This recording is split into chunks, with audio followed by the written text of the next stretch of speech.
بسم اللہ الرحمن الرحیم۔ محترم ناظرین، السلام علیکم ورحمۃ اللہ وبرکاتہ۔ صلہ رحمی کے فوائد۔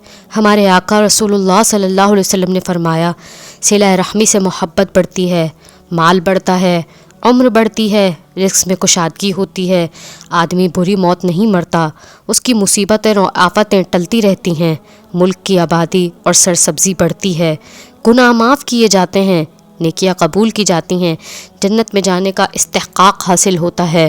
صلہ رحمی کرنے والے سے اللہ اپنا رشتہ جوڑ لیتا ہے۔ جس قوم میں صلہ رحمی کرنے والے ہوتے ہیں، اس قوم پر اللہ تعالیٰ کی رحمت نازل ہوتی ہے۔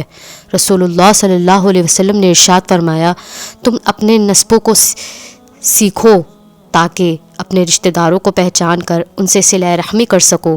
فرمایا کہ صلہ رحمی کرنے سے محبت بڑھتی ہے، مال بڑھتا ہے اور موت کا وقت پیچھے ہٹ جاتا ہے، یعنی عمر میں برکت ہوتی ہے۔ جو شخص یہ چاہتا ہے کہ اس کے رزق میں کشادگی ہو اور اس کی عمر بڑھ جائے، اس کو چاہیے کہ وہ اپنے رشتہ داروں سے صلہ رحمی کرے۔ جو چاہتا ہے کہ اس کی عمر بڑھے اور اس کے رزق میں کشادگی ہو اور وہ بری موت نہ مرے، تو اس کو لازم ہے کہ وہ اللہ سے ڈرتا رہے اور اپنے رشتے ناتے والوں سے اچھا سلوک کرتا رہے۔ جو شخص صدقہ دیتا رہتا ہے اور اپنے رشتہ داروں سے اور رشتے ناتوں سے اچھا سلوک کرتا رہتا ہے، اس کی عمر کو اللہ تعالیٰ دراز کرتا ہے اور اس کو بری طرح مرنے سے بچاتا ہے اور اس کی مصیبتوں اور آفتوں کو دور کرتا رہتا ہے۔ خدا کی رحمت کی ایک شاخ ہے رحم کرنا۔ اس سے اللہ نے فرما دیا ہے کہ جو تجھ سے رشتہ جوڑ لے گا، اس سے میں بھی رشتہ جوڑ لوں گا، اور جو رشتہ تجھ سے توڑے گا، میں بھی اس سے رشتہ توڑ لوں گا، یعنی کہ صلہ رحمی مراد ہے۔ فرمایا کہ اللہ کی رحمت اس قوم پر نازل نہیں ہوتی جس میں ایسا شخص موجود ہو جو اپنے رشتے ناتوں سے سلوک اچھا نہ کرتا ہو یا سلوک توڑتا ہو۔ بغاوت اور قطع رحمی سے بڑھ کر کوئی گناہ اس کا مستجب نہیں کہ اس کی سزا دنیا میں ہی فوراً مل جاتی ہے اور آخرت میں بھی اس پر عذاب ہوگا۔ فرمایا کہ جنت میں وہ شخص گھسنے نہ پائے گا جو اپنے رشتے ناتوں کو توڑتا ہو۔ ہمارے حضرت اللہ کے رسول صلی اللہ علیہ وسلم کہیں تشریف لے جا رہے تھے، راستے میں ایک اعرابی نے آ کر آپ کی اونٹنی کی نکیل پکڑ لی اور کہا کہ یا رسول اللہ، مجھ کو ایسی بات بتائیے جس سے جنت ملے اور دوزخ سے نجات ہو۔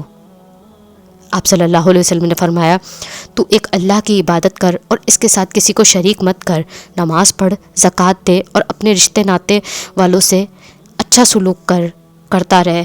جب وہ چلا گیا تو آپ صلی اللہ علیہ وسلم نے فرمایا، یہ اگر میرے حکم کی تعمیل کرے گا تو اس کو جنت ملے گی۔ حضرت صلی اللہ علیہ وسلم نے فرمایا ہے، اللہ تعالیٰ کسی ایک قوم سے ملک کو آباد فرماتا ہے اور اس کو دولت مند کرتا ہے اور کبھی دشمنی کی نظر سے ان کو نہیں دیکھتا۔ صحابہ کرام رضی اللہ تعالیٰ عنہم نے عرض کیا، یا رسول اللہ، اس قوم پر اتنی مہربانی کیوں ہوتی ہے؟ فرمایا کہ رشتے ناتے والوں کے ساتھ اچھا سلوک کرنے سے ان کو یہ مرتبہ ملتا ہے۔ فرمایا جو شخص نرم مزاج ہوتا ہے اس کو دنیا اور آخرت کی ساری خوبیاں ملتی ہیں، اور اپنے رشتے ناتے والوں سے اچھا سلوک کرنے اور پڑوسیوں سے میل جول رکھنے اور عام طور پر لوگوں سے خوش خلقی برتنے سے ملک سرسبز اور آباد ہوتے ہیں، اور ایسا کرنے والوں کی عمریں بڑھتی ہیں۔ ایک شخص نے آ کر عرض کیا، یا رسول اللہ، مجھ سے ایک بڑا گناہ ہو گیا ہے، میری توبہ کیوں کر قبول ہو سکتی ہے؟ آپ صلی اللہ علیہ وسلم نے پوچھا کہ تیری ماں زندہ ہے؟ اس نے کہا نہیں۔ فرمایا کہ خالہ زندہ ہے؟ اس نے کہا جی ہاں۔ فرمایا کہ تو اس کے ساتھ حسن سلوک کر۔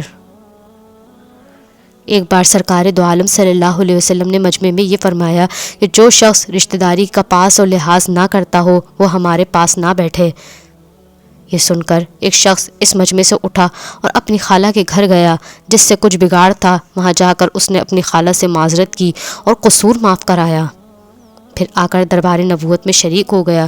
جب وہ واپس آ گیا تو سرکار دو عالم صلی اللہ علیہ وسلم نے فرمایا کہ اس قوم پر اللہ کی رحمت نازل نہیں ہوتی جس میں ایسا شخص موجود ہو جو اپنے رشتہ داروں سے بگاڑ رکھتا ہو۔ فرمایا کہ ہر جمعے کی رات میں تمام آدمیوں کے عمل اور عبادتیں اللہ کے دربار میں پیش ہوتی ہیں۔ جو شخص اپنے رشتہ داروں سے بدسلوکی کرتا ہے اس کا کوئی عمل قبول نہیں ہوتا۔ ایک مرتبہ حضور اکرم صلی اللہ علیہ وسلم نے عورتوں کو خیرات کرنے کا حکم دیا اور فرمایا کہ اور کچھ نہ ہو تو زیور ہی کو خیرات کر دو۔ حضرت زینب رضی اللہ تعالیٰ عنہ نے یہ حکم سن کر آپ اپنے خاوند حضرت عبداللہ بن مسعود رضی اللہ تعالیٰ عنہ سے کہا کہ تم جا کر رسول اللہ صلی اللہ علیہ وسلم سے پوچھو، اگر کچھ حرج نہ ہو تو کچھ مجھے خیرات کرنا ہے، وہ تمہیں کو میں دے دوں، تم بھی تو محتاج ہو۔ حضرت عبداللہ بن مسعود رضی اللہ تعالیٰ عنہ نے کہا کہ خود جا کر پوچھ لو۔ یہ مسجد نبوی علیہ الصلاۃ والسلام کے دروازے پر حاضر ہوئیں۔ وہاں دیکھا کہ ایک بیوی اور کھڑی تھیں، وہ بھی اسی ضرورت سے آئی تھیں۔ ہیبت کے مارے ان دونوں کو جرات نہ پڑی تھی کہ اندر جا کر خود حضرت صلی اللہ علیہ وسلم سے پوچھتیں۔ حضرت بلال رضی اللہ تعالیٰ عنہ نکلے تو ان دونوں نے کہا حضرت سے جا کر کہو، وہ دو عورتیں کھڑی پوچھتی ہیں کہ ہم لوگ اپنے خاوندوں اور یتیم بچوں پر جو ہماری گود میں ہوں صدقہ کر سکتے ہیں یا نہیں۔ بلال رضی اللہ تعالیٰ عنہ سے چلتے چلتے یہ بھی کہہ دیا کہ تم یہ نہ کہنا کہ ہم کون ہیں۔ حضرت بلال رضی اللہ تعالیٰ عنہ نے عرض کیا، حضرت صلی اللہ علیہ وسلم نے فرمایا ہے کہ کون پوچھتا ہے؟ حضرت بلال رضی اللہ تعالیٰ عنہ نے کہا کہ ایک قبیلہ انصاری کی بیوی ہیں اور ایک زینب رضی اللہ تعالیٰ عنہ۔ آپ صلی اللہ علیہ وسلم نے فرمایا کہ کون زینب؟ انہوں نے کہا کہ عبداللہ بن مسعود رضی اللہ تعالیٰ عنہ کی بیوی۔ آپ صلی اللہ علیہ وسلم نے فرمایا کہہ دو کہ ان کو دوہرا ثواب ملے گا، قرابت کی پاسداری کا علیحدہ اور صدقہ کرنے کا علیحدہ۔ اللہ تعالیٰ ہم سب کو صلہ رحمی کرنے کی توفیق عطا فرمائے، آمین۔